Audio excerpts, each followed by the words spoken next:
The Adventures of Pinocchio by Carlo Collodi. Chapter 9. See Pinocchio hurrying off to school with his new ABC book under his arm. As he walked along, his brain was busy planning hundreds of wonderful things, building hundreds of castles in the air. Talking to himself, he said, "In school today, I'll learn to read, tomorrow to write, and the day after tomorrow I'll do arithmetic.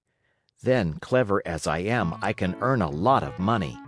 With the very first pennies I make, I'll buy Father a new cloth coat. Cloth, did I say? No, it shall be of gold and silver with diamond buttons.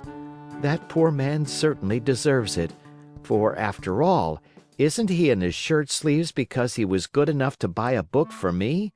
On this cold day, too. Fathers are indeed good to their children." As he talked to himself, he thought he heard sounds of pipes and drums coming from a distance. Beep, beep, beep, beep, beep, beep. Zoom, zoom, zoom, zoom. He stopped to listen. Those sounds came from a little street that led to a small village along the shore. What can that noise be? What a nuisance that I have to go to school. Otherwise...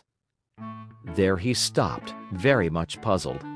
He felt he had to make up his mind for either one thing or another. Should he go to school, or should he follow the pipes?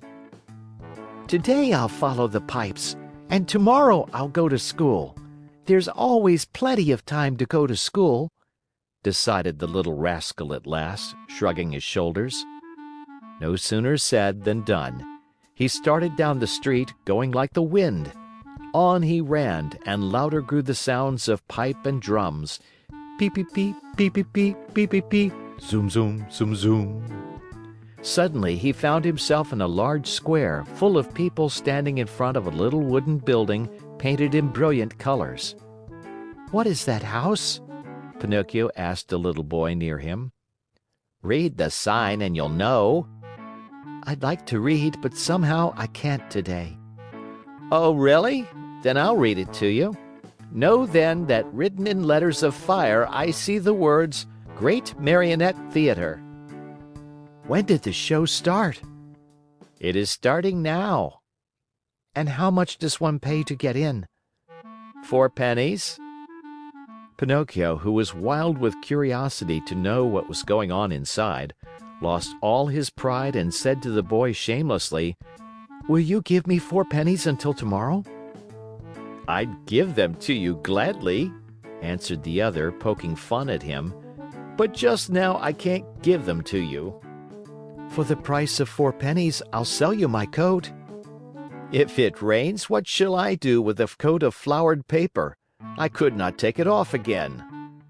"Do you want to buy my shoes?" "They are only good enough to light a fire with." "What about my hat?" "Fine bargain indeed, a cap of dough. The mice might come and eat it from my head."